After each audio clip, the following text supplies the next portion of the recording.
আমাদের সহকর্মীদের গায়ে হাত দিচ্ছেন, তাদের প্রতি অনুরোধ, ভাই এখন তো ভরা মাঘ মাস, শীত একটু কম হলেও এখনো যদি মাথা গরম হয়ে যায়, চৈত্র মাসে কি করবেন? একটু মাথাটা ঠান্ডা রাখুন, একটু অন্যকে সম্মান করুন। গাল ভরে যে গণতন্ত্রের কথা বলেন, সেই গণতন্ত্রের পথ ধরে হাঁটুন। আপনার কর্মসূচি আপনি নিয়ে যান, জনগণকে বুঝান। এদেশের শতভাগ মানুষকে যদি আপনি আপনার সাথে বুঝিয়ে সুঝিয়ে নিয়ে যেতে পারেন, আপনাকে অভিনন্দন জানাবো। কিন্তু গায়ের জোরে পুরানা কায়দায় যে কোনো ভাবে নির্বাচনকে নিজের অনুকূলে নেওয়ার চেষ্টা করবেন, আমাদের যুব সমাজ ঘুমিয়ে পড়েনি। 5 তারিখ যে যুব সমাজ জেগে উঠেছিল, তারা অতন্দ্রী প্রহরীর মতো আছে।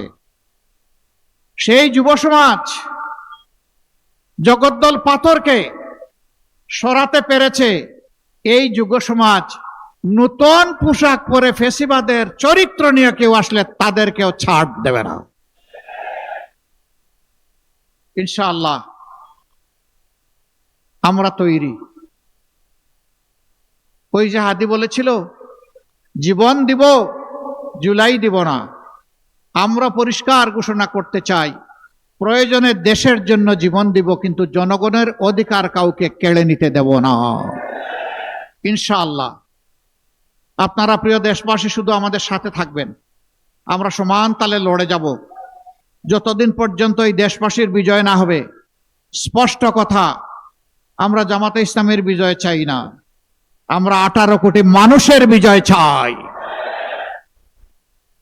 18 কোটি মানুষের বিজয়ের জন্য আমাদের লড়াই। এ লড়াই কেউ থামাতে পারবে না। আমরা কোনো শক্তি, কোনো দেশ, কোনো ব্যক্তিকে পরোয়া করি না। আমরা পরোয়া করি আল্লাহ রাব্বুল আলামিনকে। আল্লাহ তাআলা ছাড়া কারো কাছে আমরা মাথা নত করি নাই, মাথা নত করব না। আমরা এদেশের বীরদেরকে বুকে ধারণ করে লড়াই চালিয়ে যাব ইনশাআল্লাহ। এ লড়াইয়ে ইনশাআল্লাহ জনতার বিজয় হবে, সত্যের বিজয় হবে, দুর্বৃত্তদের বিরুদ্ধে ইনশাআল্লাহ আমাদের বিজয় হবে।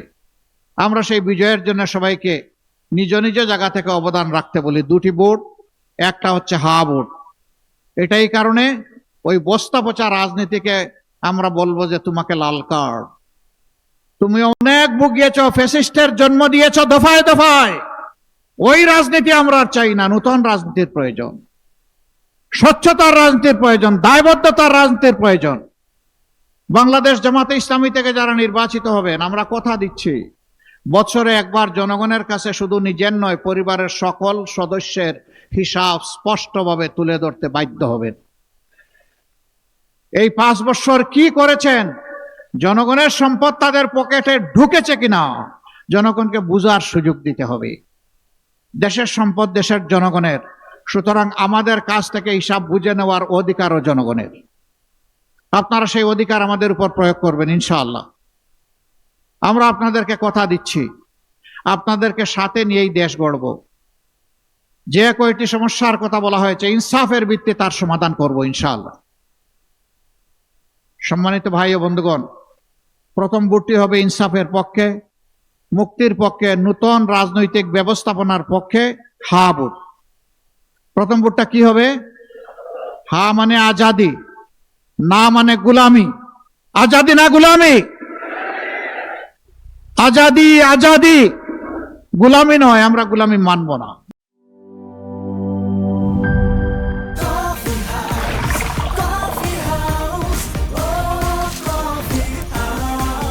কফি হাউস, প্রতি চুমুকে আড্ডা জমে।